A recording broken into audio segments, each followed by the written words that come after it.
I was informed overnight that my name was mentioned in this article on the CBC. Before you write congratulations, please don't. It's early in the morning, I'm in my nightgown still, and I've been busy emailing the CBC to at minimum have my name removed from this article. Color analysis is and has always been about doing color comparisons on somebody through fabric drapes, or now you can do it through online color strips and looking at what those colors do to somebody's skin, jawline, eyes, and like focus and balance checks as well. And to my knowledge, unless somebody wants to prove otherwise, that fabrics can be put around any human and online color strips can be put around any human. The only way that I think some color analysis content in the past hasn't been inclusive is in the pictures that they've put out there, describing perhaps people in each color palette. Their materials didn't reflect people of color. Somebody looking at somebody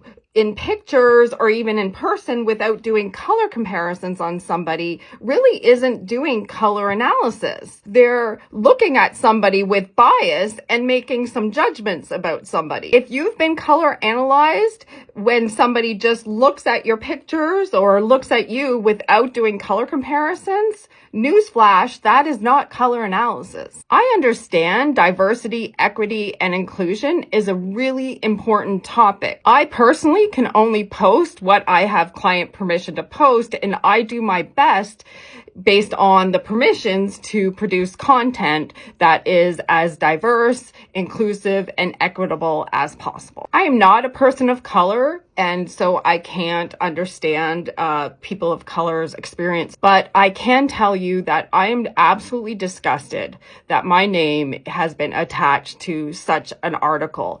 I am a mother of a person of color, and I can tell you what it was like to raise a person of color. I can tell you what it feels like being asked on the TTC in Toronto in the 90s and early 2000s, what it was like to be asked constantly if your son was adopted. I know what it is like to being asked if your son is an African exchange student. And just to be clear, I birthed this son. I know what it's like to witness my son's father in the 90s in South Africa being asked to return library books early before their due date that he needed to complete his thesis because a white person wanted them. I know what it feels like in the 90s walking down the streets of South Africa hand in hand with a person of color being booed. My son's name is the name of a Southern African tribe, his first and last name. And I know what it feels like being questioned by Ontario Health and the Canadian Revenue Service in the 90s and early 2000s around, is this child really mine? Meaning I had to prove to them to get his health card and some tax deductions that my son, in fact, was mine. I have so many other stories in my history to tell around that theme, and to imply that I am participating in an industry that was not inclusive is absolutely disgusting to me. And anyone, to my knowledge, can put fabrics around their face, put color strips around them and what have you, and see what happens to skin in terms of color analysis checks. And so tell me otherwise. You are listening to, reading, or participating in content that says color analysis is not inclusive.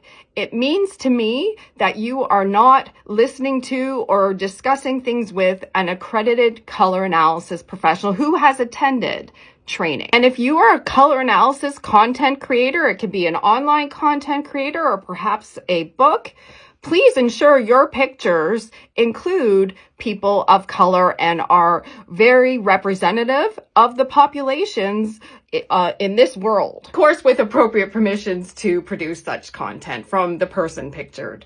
Thank you for listening.